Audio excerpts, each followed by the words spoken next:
ಹಾಸನದಲ್ಲಿ ಪ್ರಿಯಕರ ಹಾಗೂ ಪ್ರಿಯತಮೆ ನಡುವೆ ನಡೆದಂತಹ ಗಲಾಟೆ ಭೀಕರವಾಗಿ ಸ್ಟ್ಯಾಬಿಂಗ್ ಹಂತಕ್ಕೆ ಹೋಗಿದ್ದ ವಿಚಾರ ಈಗ ಟ್ವಿಸ್ಟ್ ಪಡ್ಕೊಳ್ತಾ ಇದೆ. ಪ್ರಿಯತಮೆಯಿಂದ ಪ್ರಿಯಕರನಿಗೆ ಚಾಕು ಇರಿದ ಕೇಸ್ಗೆ ಟ್ವಿಸ್ಟ್ ಸಿಗ್ತಾ ಇದೆ. ಹಾಸನ ಪೊಲೀಸರಿಗೆ ಆರೋಪಿ ಭವಾನಿ ಮೆಸೇಜ್ ಅನ್ನು ಮಾಡಿದ್ಲಂತೆ. ಭವಾನಿ ಮೆಸೇಜ್ ಮಾಡಿರುವಂತಹ ಸ್ಕ್ರೀನ್ ಶಾಟ್ ಇದೆಯಲ್ಲ, ಅದು ಬಹಳ ವೈರಲ್ ಆಗ್ತಾ ಇದೆ ಈಗ. ಮನು ಕುಮಾರ್ಗೂ ನನಗೂ ಮದುವೆ ಆಗಿದೆ ಅಂತ ಆಕೆ ಮೆಸೇಜ್ ಅನ್ನು ಕಳಿಸಿದ್ದಾಳೆ. ಮ್ಯಾರೇಜ್ ಸರ್ಟಿಫಿಕೇಟ್ ಬಹಿರಂಗ ಕೂಡ ಭವಾನಿ ಬಹಿರಂಗಗೊಳಿಸುವಂತಹ ಕೆಲಸ ಮಾಡಿದ್ದಾಳೆ. ಮದುವೆ ಆಗಿದ್ರು ಹಲವರ ಜೊತೆಗೆ ಆತ ಅಫೇರ್ ಅನ್ನು ಇಟ್ಕೊಂಡಿದ್ದ, ನನಗೆ ಮೋಸ ಮಾಡಿದ್ದಾನೆ. ಹೊಸ ವರ್ಷದ ಪಾರ್ಟಿಗೆ ಹುಡುಗಿ ಜೊತೆಗೆ ಹೋಗಿದ್ದೆ, ಅದು ಗೊತ್ತಾಗಿ ನಾನು ಅಲ್ಲಿಗೆ ಹೋಗಿ ಜಗಳವನ್ನು ಮಾಡಿದೆ ಅಂತ ಆಕೆ ಹೇಳ್ಕೊಂಡಿದ್ದಾಳೆ. ನನಗೆ ನ್ಯಾಯ ಕೊಡಿಸಿ ಅಂತ ಪೊಲೀಸರಿಗೇನೆ ಭವಾನಿ ಮನವಿಯನ್ನು ಮಾಡಿದ್ದಾಳೆ. ಗಲಾಟೆ ಅಂದ್ರೆ ಸ್ಟ್ಯಾಬ್ ಮಾಡಿರೋ ವಿಚಾರ. ನಿನ್ನೆ ಭವಾನಿಯನ್ನ ಬಡಾವಣೆ ಪೊಲೀಸರು ಬಂಧಿಸಿರ್ತಾರೆ. ಆರೋಪಿ ಭವಾನಿಗೆ 14 ದಿನಗಳ ನ್ಯಾಯಾಂಗ ಬಂಧನವನ್ನ ಕೂಡ ವಿಧಿಸಲಾಗಿರುತ್ತೆ.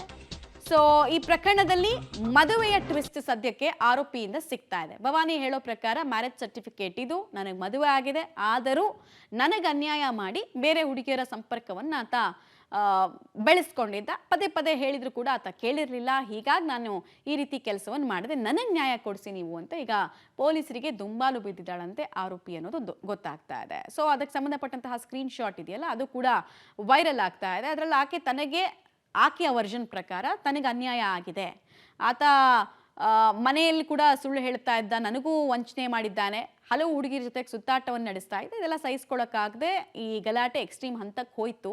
ಸೊ ನನಗೂ ಜಸ್ಟಿಸ್ ಆಗಬೇಕು, ನನಗೂ ಜಸ್ಟಿಸ್ ಡಿನೈ ಆಗಬಾರ್ದು ಅನ್ನೋದು ಆಕೆಯ ಮಾತು.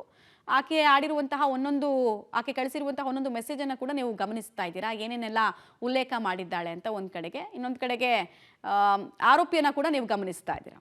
31/12/2024 ಮತ್ತು 1/1/2025 ಮಧ್ಯರಾತ್ರಿಯಲ್ಲಿ ಯಾವಾಗ ಹೊಸ ವರ್ಷ ಆಚರಣೆ ಆಗೋ ಸಮಯದಲ್ಲಿ ಮನುಕುಮಾರ್ ಎಂಬವರು ಅವರು ಮತ್ತು ಅವ್ರ ಫ್ರೆಂಡ್ಸ್ ಎಲ್ಲ ಒಂದು ಹೋಟೆಲ್ಗೆ ಹೊಸ ವರ್ಷ ಆಚರಣೆ ಮಾಡೋಣ ಅಂತ ಬಂದಿರ್ತಾರೆ.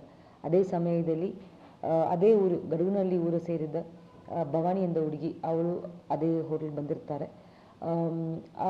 ಅವರಿಬ್ಬರಿಗೂ ಮಧ್ಯದಲ್ಲಿ ಗಲಾಟೆ ಆಗೋ ಸಮಯದಲ್ಲಿ ಅವರು ಒಂದು ಚಾಕುವನ್ನು ತಂದು ಅವರಿಗೆ ಒಂದು ಹೊಟ್ಟೆಯಲ್ಲಿ ಒಂದು ಕಟ್ ಮತ್ತು ಕೈಯಲ್ಲಿ ಚುಚ್ಚಿರ್ತಾರೆ. ಇದು as per the version of the complainant Manukumar ಇದ್ದಾರೋ ಅವರು ಮತ್ತು ಏನು ಭವಾನಿ ಇದ್ದಾರೋ ಅವರಿಬ್ಬರು ಒಂದೇ ಹಳ್ಳಿ ಸೇರಿರೋರು. ಸುಮಾರು ವರ್ಷದಿಂದ ಅವರಿಬ್ಬರು ಪರಿಚಯ, ಅಕ್ಕಪಕ್ಕ ಮನೆಯವರು ಮತ್ತು ಒಂದೇ ಊರಿನವರು. ಸುಮಾರು ವರ್ಷದಿಂದ ಪರಿಚಯ ಆಗ್ತಾ ಇತ್ತು ಮತ್ತು ಒಂದು 8 ವರ್ಷದಿಂದ ಅವರಿಬ್ಬರೂ ಪ್ರೀತಿ ಮಾಡ್ಕೊಂಡು ಬರ್ತಾ ಇದ್ರು. ಇತ್ತೀಚೆಗೆ ಏನು ಮನುಕುಮಾರ್ ಇದ್ದಾರೋ ಅವರು ಪ್ರೀತಿಯನ್ನು ನಿರಾಕರಿಸಿದ್ದಾರೆ. ಅದಕ್ಕೋಸ್ಕರ ಭವಾನಿ ಅವರು ಹಿಂಗೆ ಮಾಡಿದ್ದಾರೆ ಅಂತ ಅವ್ರ ಫ್ರೆಂಡ್ ರವಿ ಎಫ್ಐಆರ್ ದಾಖಲುಪಡಿಸಿರ್ತಾರೆ.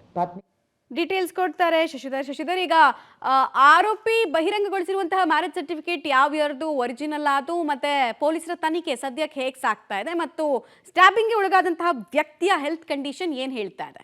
ಮಮತಾ, ಏನು ಡಿಸೆಂಬರ್ 31ರ ರಾತ್ರಿ ಖಾಸಗಿ ಹೋಟೆಲ್ನಲ್ಲಿ ಪ್ರಿಯಕರನಿಗೆ ಚಾಕರಿದಂತಹ ಪ್ರೀತಮನ ನನ್ನ ಪೊಲೀಸರು ವಶಕ್ಕೆ ಪಡೆದಿದ್ರು. ವಿಚಾರಣೆ ನಂತರ ನಿನ್ನೆ ರಾತ್ರಿ 4ನೇ ಜೆಎಂಎಫ್ಸಿ ನ್ಯಾಯಾಧೀಶರ ಮುಂದೆ ಹಾಜರುಪಡಿಸಿದ್ದು. ಜೆಎಂಸಿ ನ್ಯಾಯಾಧೀಶರು 14 ದಿನಗಳ ಕಾಲ ನ್ಯಾಯಾಂಗ ಬಂಧನಕ್ಕೆ ಒಪ್ಪಿಸಿದ್ದು. ನಿನ್ನೆ ರಾತ್ರಿ ಸಂತೆಪೇಟೆಯಲ್ಲಿರ್ತಕ್ಕಂತಹ ಜಿಲ್ಲಾ ಕಾರಾಗೃಹಕ್ಕೆ ಏನು ಆರೋಪಿ ಭವನೆಯನ್ನ ಬಿಡಲಾಗಿದೆ. ಅದಾದ ಬಳಿಕ ಒಂದಿಷ್ಟು ಮೆಸೇಜ್ ಹಾಗೂ ಒಂದು ಸರ್ಟಿಫಿಕೇಟ್ ವೈರಲ್ ಆಗಿರ್ತಕ್ಕಂಥದ್ದು.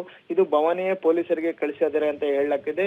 ಈ ಸರ್ಟಿಫಿಕೇಟ್ ನಲ್ಲಿ ಹಿಂದೆ ಅವರಿಬ್ರು ಸಹ ಮದುವೆ ಮಾಡ್ಲಿಕ್ಕೆ ಏನು ರಿಜಿಸ್ಟರ್ ಅನ್ನ ಮಾಡಿಸಿದ್ರು.